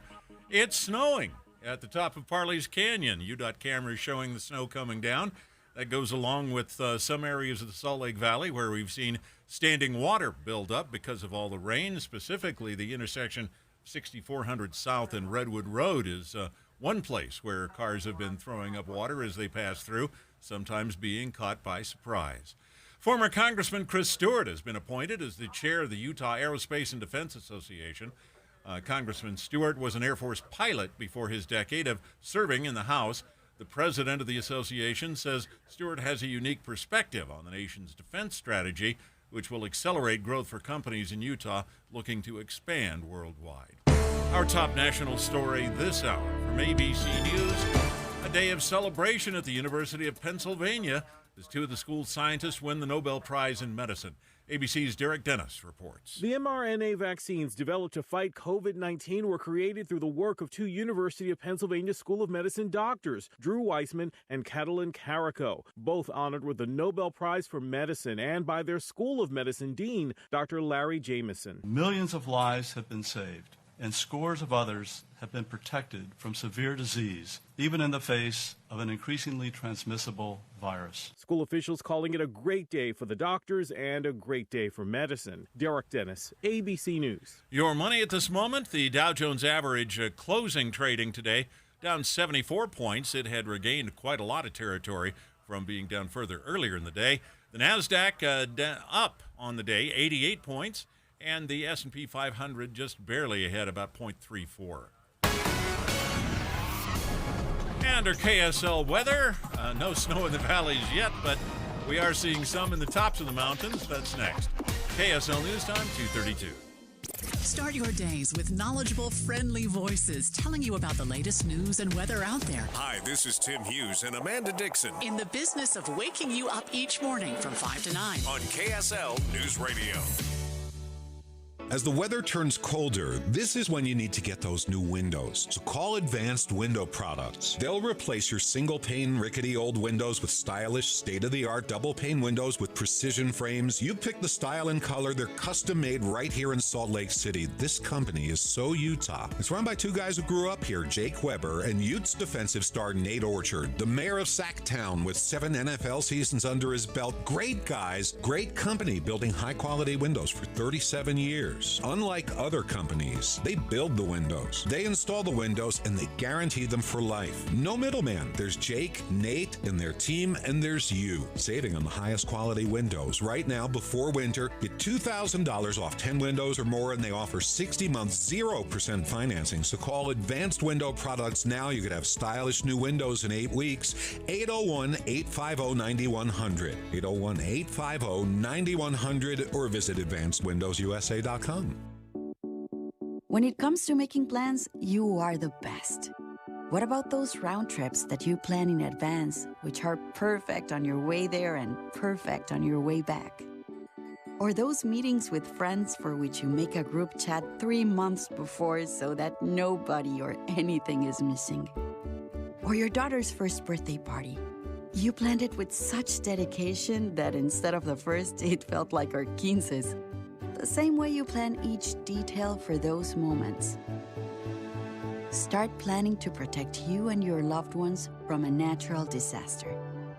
Sign up for local weather and emergency alerts. Prepare an emergency kit and make a family communications plan. Protecting your family is the best plan you can make. Get started at ready.gov/plan. Brought to you by FEMA and the Ad Council. Traffic and weather together, brought to you by Granite Credit Union's new Dividend Plus checking account. And here, looking up at the snow, is KSL News Radio's Ricky Meese. We have snow in the higher elevations of Parley's Canyon along I-80. And even though it's coming down and sticking to the grassy sides, the actual roadway of I-80 itself, mostly just wet and not seeing any kind of slick conditions yet. We'll keep an eye on it. Heavy delays due to an accident southbound on I-15 near Shepherd Lane in Farmington, blocking a right lane, causing stop-and-go delays into Kaysville. I-15, we've had multiple accidents and the rain coming down, slowing speeds. That's anywhere between 5300 south and Draper, both directions. It's everyone's favorite season. Now's the time, and this is the place for Little Haunts, an autumn adventure coupled with not-so-scary fun. Visit thisistheplace.org for information. Ricky Meese in the KSL Traffic Center. Well, we've seen some fairly heavy rain in the valleys of the Wasatch Front. We'll see snow in very high elevations. More showers tomorrow with dry and sunny weather moving in on Wednesday. And right now, we're at 48 degrees with light rain. I'm Dan Bomas, KSL News Radio, 102.7 FM, 1160 AM, and KSLNewsRadio.com, Utah's news, traffic, and weather station. Inside Sources. Inside Sources. America's voice of reason. Boyd Matheson. On Utah's home for elevated conversation. Inside Sources on KSL News Radio. All right, we're doing the ultimate stay with the conversation today because this is just too good. We're so grateful to have our friends from braverangels.org with us, both David Blankenhorn, John Wood Jr. And gentlemen, as we continue the conversation, John, I want to go back to you. We've been talking about these experiences and how it is community and culture that leads. As the national ambassador, you get to see that on the ground, this is all boots on the ground stuff. This is not just a nice talk or a nice podcast or anything else. It's much deeper, much larger than that. Give us a sense. It's a fairly sprawling enterprise at this point, not just in terms of the breadth of territory that we cover, but also the range of institutions that we touch, right? And so Braver Angels is spread out demographically and geographically. We are at present about 13,000 or so members, about 2,500 volunteers across the country, pretty close to about 100 local bipartisan alliances, so you can think about them as essentially local Braver Angels chapters. Work and communities being built on about 60 or so college campuses across America. Wonderful. Programs in the United States Congress, state houses and municipal governments, and even school boards across America. Workshops and programs that are set forth both for ordinary individuals and civilians and also elected officials and candidates. A singer-songwriter community, a couple hundred artists and musicians strong, a fledgling digital media network, multiple podcasts, newsletters, writers, articles, et cetera, et cetera, et cetera. And so we are taking something of workshops for families as well as faith communities, right? And so we are taking a whole of society approach towards deploying the sorts of experiences that we have laid out here in a way that essentially sets in motion a sort of virtuous cycle of relationship building to counteract the vicious cycle of relationship destruction that we see being set forth, by the status quo of our politics. And so, what do I mean by that? If I can just illustrate it very quickly, polarization is not something that just happens as a consequence of a single point of contact disagreement between two people or between two groups of people, right? The problem is not that people disagree and disagree vigorously. That is natural and healthy in a democracy. The problem is when those disagreements, those natural disagreements, are exacerbated, exaggerated, and weaponized through the perverse incentives of our institutions. And so if you and I disagree about something, boy, that's one thing. But if an entire media channel then says, I'm going to build an audience and gain ratings by playing off of the fears of this one group of people who are in disagreement, then suddenly you've toxicified us for ratings. If through toxifying us for ratings, you radicalize us to become activists who then will only vote for the politicians who cater to our worst instincts, then suddenly the political parties have become a part of toxifying the voters. Yeah. That sends people into office who have no incentive to govern with goodwill across the aisle. That destroys our government's ability to function. Nobody trusts the government, and suddenly the media jumps in and says, well, hey, the reason for this is because the other side is screwing everything up, right? Not acknowledging the part that they have to play in it. That is a vicious cycle, and we are reversing it. Yeah, and I love that. We often talk about it in the context of we've been conditioned to respond inappropriately to those negative base emotions of anger, fear, frustration, that toxicity. Yes, exactly. And David, I want to get to you in terms of you've been here in the state of Utah over the weekend. Give us a little sense of those conversations and what it is that you're building as you look at expanding and that influence across the country. We were just wonderfully blessed to be invited by some of the elders to observe General Conference on Sunday. We got to meet a number of the leaders of the church, and we're going to be able to learn more over the next several days. And, you know, for me, just speaking personally, I don't know how our work with the church is going to evolve. And a lot of this will depend on the decisions of others. But I'll just say, I believe there is such an alignment between the peace-building call from the Church of Jesus Christ of Latter-day Saints. I've been remembering the president of the church saying that in contested matters, we should seek moderation and unity. Yeah. And then the big talk called Peace Builders Needed. Now, that is in such perfect alignment, and I mean that really, truly, with that mission of being blessed are the peacemakers.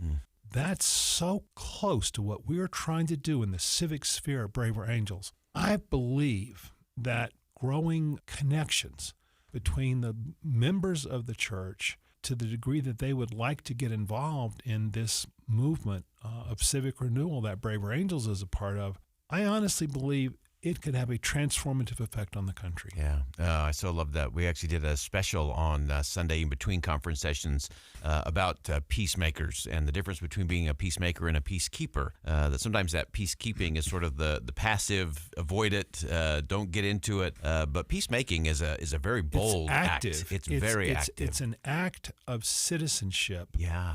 That John developed the phrase a couple of years ago. We use a lot. We call it patriotic empathy. It's the idea that we have our partisan views and we fight strongly for those things. There's also a higher form of patriotism that means that we connect with our fellow citizens despite our disagreements because we are a country and we're trying to live together. And that's what's at risk now in our country. Yeah, so true. And John, just as we come down the home stretch here, give us one thought that you hope everybody walks away with. When people have an experience with Braver Angels, what's just one thing that you hope they walk away of that they might think different or do different as a result? Well, just that the power of goodwill is transformational. Many of us operate under the assumption that the problem in our politics today stems from misinformation. Or the idea that, you know, some people are wrong, other people are right, and the people who are wrong, they're just not getting it through their thick heads, right? Isn't that true, John? And you know, that's not to minimize the problem of, you know, misinformation. You know, there is truth, right? I mean, I do firmly believe that. However, the higher truth that is relevant here is the fact that it is a deficit of trust that undermines our democracy far more than a deficit of facts, right? Because, Boyd, you could have all the right information in the world. If I don't trust you as a person, if I don't trust your intentions, I'm not going to listen to a single thing you say. I'm not going to trust the veracity of anything that you say, you know? So good. And so if we can revive a culture of goodwill in American life and establish that as the foundation upon which our political conversations take place, we reestablish the basis for trust between the American people. Yeah, and that's so crucial. And David, going to give you the last word on this, and I want to stay with this idea of trust. I've often talked about this in the context of we have stress tested our constitutional republic in World War, in pandemic, in economic collapse. We've never stress tested it in the absence of trust. And that's my biggest fear, is that because of all of these other things going on, the polarization and all of that, that we've undermined trust in institutions. We've undermined the trust in elected officials and other community leaders. And sadly, that distrust has seeped its way all the way down to not trusting our neighbor as much anymore. And so give us, just in our last 60 seconds here, David, give us one thing relating to trust that we all ought to be thinking about today. The true meaning of civility is the inner desire to do good to your opponents. And so it's not just being polite. It's extending goodwill to them, even if you don't think it's going to be reciprocated. Trust is an abundant good. It requires a belief in things unseen. I have to give something to you that you may not give back. And if I do, it will be like the loaves and fishes. It's an abundant good. And if we have that spiritual and moral capacity to connect with one another in that way, trust becomes an abundant good, and we can continue our experiment in ordered liberty for the next several hundred years. If we can't, we're in serious danger. Fantastic. Great perspective. John and David, thank you so much for joining us today on Inside Sources. We appreciate your work. We love what you're doing. We love how you're doing it because it is the thing that we have to get right in this country. And this is one of those, everyone, where it's time to lean in. This is the take the action kind of conversation today. So you can go to braverangels.org and don't just learn about it. Lean into it and take advantage of the opportunities to participate in it, and you will have an experience. It will transform you. It'll ripple through your own home, through your community, and that's how we make a difference in the nation. We'll be right back.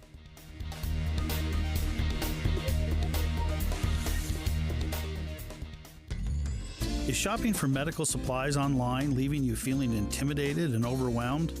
Hi, I'm Jay Broadbent with Alpine Home Medical. I want to share a real customer story with you. The moment I walked into Alpine, I felt cared for.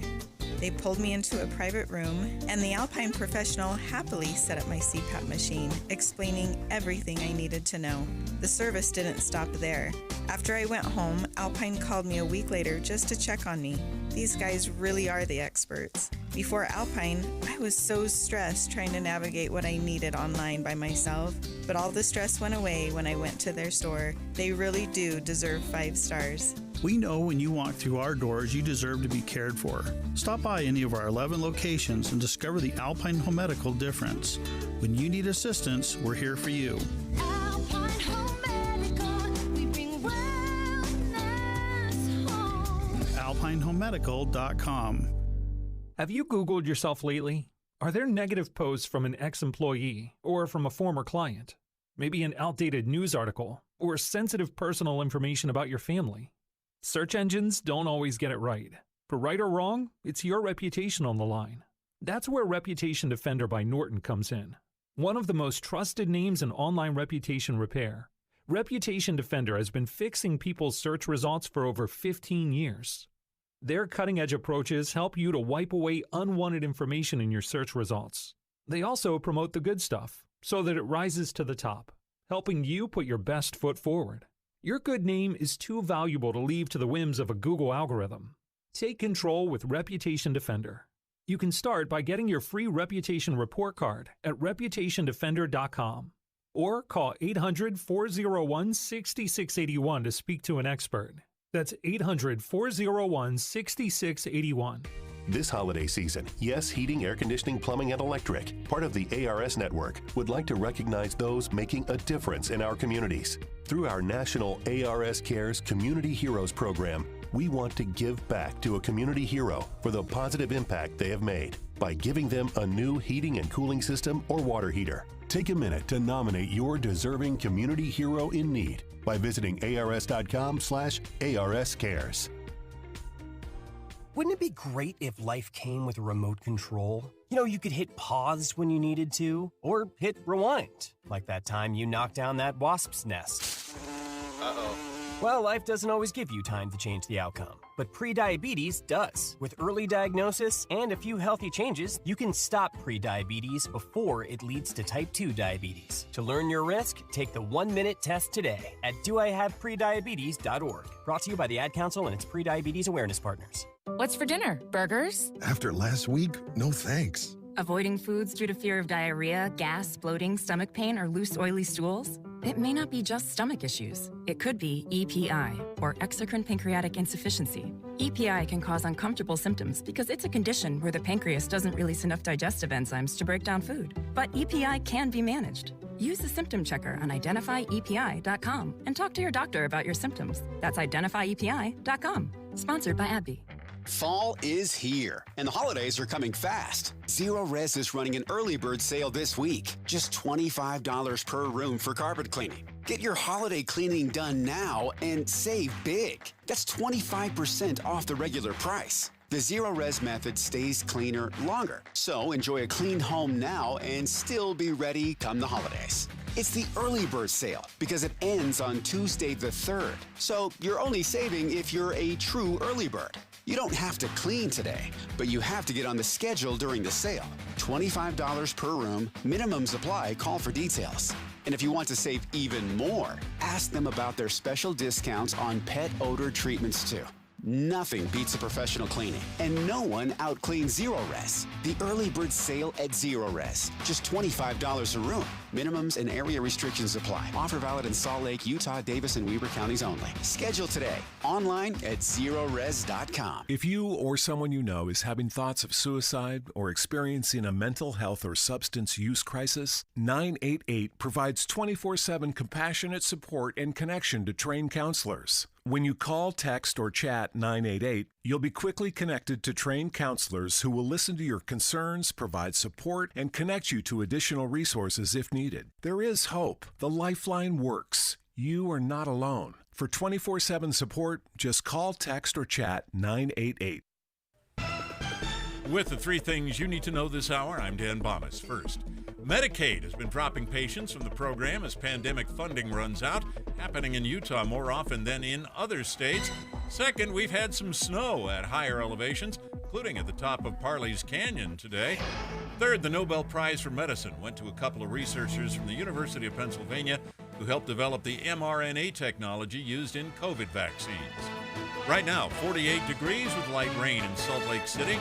And back to Inside Sources on KSL News Radio. Hear elevated conversation on crucial issues. Boyd Matheson on Inside Sources. Welcome back to Inside Sources here on KSL News Radio. It's great to be with you today, as always. I am Boyd Matheson, and if you've missed any of the program today, we actually spent the last 40 minutes talking with our friends from Braver Angels, an amazing group focused on not just de-escalating and getting rid of the polarization in the country. It's about how we can have these conversations in a different way. And so it is bringing people together with a wide range of beliefs and topics and perspectives, and then how to have the conversation. Even if you walk away in complete disagreement, that's okay. That's a part of the American experiment, and it's an important part of it. And the problem is that as we try to do it all from outward control, we don't really change the behavior from within. That's part of the challenge. Now, as all of you know who listen regularly, I love to just stay curious and stay with conversations. And often some of the greatest parts of conversations I have with people who come on this show are things that happen after the microphone's been turned off. Conversations in the hallway, conversations by text. I'm constantly learning from the incredible people who are so willing to give of their time to join us on this show for these kinds of conversations. And our friends from Braver Angel actually shared a quote with me. I'd never heard this quote before, and I've been thinking about it ever since they said it earlier this morning. And the quote is actually from Eugene V. Debs, who is a labor leader. So he was talking about it in the context of labor, but he actually put out some pretty important principles that we all ought to be thinking about when it comes to changing our behavior, whether that is about how we can disagree with one another, how we can have elevated conversations, how can we divide the rage from the reason, how do we get rid of prejudice and discrimination and bigotry. And this is what he said. He says, I do not want you to follow me or anyone else. If you are looking for a Moses to lead you out of this wilderness, you will stay right where you are. And then this is the crucial part. He said, I would not lead you into the promised land if I could. Because if I led you in, someone else would lead you out. Now think about that in the context of political polarization. Think about that in the anger and contempt and fear and frustration we have in so many places in our country and so many of our conversations. Think about it in the context of how do we treat each other with dignity and respect and divine identity rather than with bigotry and hatred and even indifference. Because if we're just trying to control that or to make it a kind of kinder, gentler version, that's not going to hold. That's not going to have any lasting impact.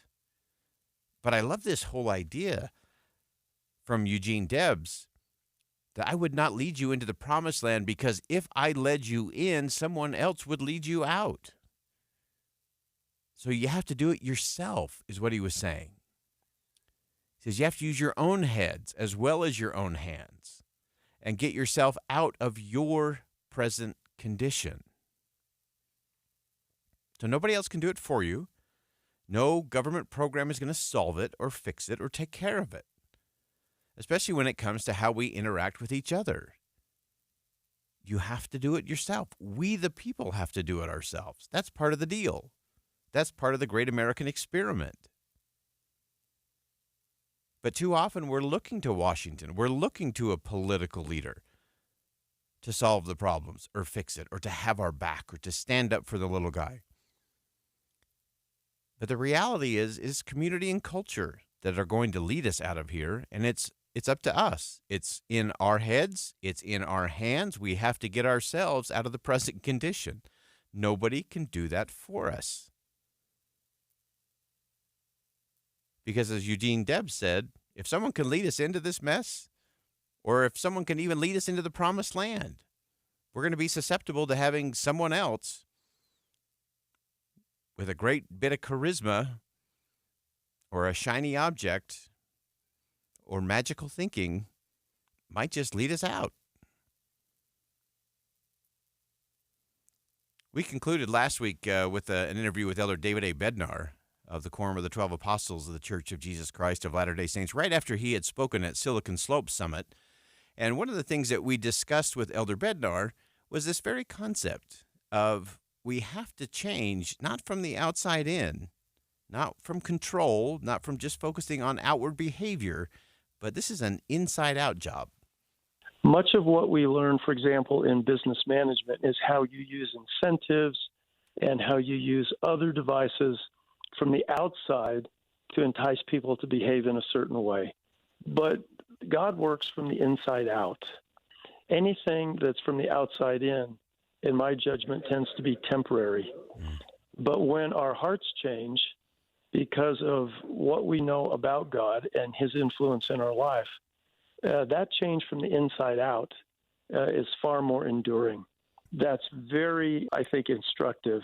It takes both. From the inside out, it requires a connection with God, and from the outside in can be accomplished in a variety of ways. That's such an important principle. Remember, it's principles that drive the behavior in the end. You can control behavior from the outside, but if you want to do the inside out, the only way that leads to sustainable, lasting change, you have to start from the inside. And so when we look at all the challenges and problems, the big issues of our day, government is not, cannot, should not be big enough to solve all of those problems. It's up to us. We have to square our shoulders. We have to be the ones to stand tall. And when we do that, we can get past the morally bankrupt idea of superiority that results in dehumanizing of others. We can talk about all the things that impact how we perceive each other based on race or religion or gender or sexual orientation or social status or political belief. That's often where either indifference or contempt get their foothold. But again, no government's going to lead us out of that conversation. No government's going to lead us about that kind of thinking in our nation. And so whether it's politics, whether it's bigotry, whether it's just looking with indifference on those that are different from us, who live different, look different, act different, believe different, we have to do this different. And again, no one's going to lead us into the promised land there. We have to do that ourselves. It's in our heads. It's in our hands. We have to get ourselves out of the present condition in this country. It's up to you and me. That wraps it up for us on Inside Sources today here on KSL News Radio. I am Boyd Matheson, and as always, as you go out into the world today, make sure you see something that inspires, say something that uplifts, and do something that makes a difference.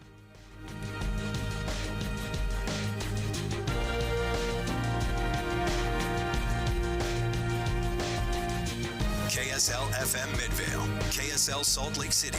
Listen at home on any smart speaker and in your car at 102.7 FM. This is KSL News Radio, Utah's news, traffic, and weather station. Good afternoon. It's 3 o'clock at KSL News Radio. I'm Maria Shaleos, and today for Jeff Kaplan, it's raining in downtown Salt Lake City, 48 degrees. KSL's top story. Rain and now snow in the canyons is causing a lot of stress to the drive this afternoon. KSL News Radio's Amy Kobabe is out in the storm driving in Davis County. Amy? Maria, it's pouring here in Centerville, and it has been for several hours now, just relentless, but a little bit up the mountains, and we're getting snow. UDOT traffic cameras show snow now sticking in Parley's Canyon. Salt Lake City police have sent out a warning to drivers saying days like today require everyone take extra caution and extra care. There's just so much rain on the roads that it's really hard to tell when you're about to hit a patch of standing water. It's pretty clear, though, a lot of people have been caught by surprise, counted about half a dozen crashes this afternoon just in Davis County, Salt Lake County a little bit. And so obviously taking that warning from police might be a good idea. Reporting live in the rain, Amy Kobabe, KSL News Radio.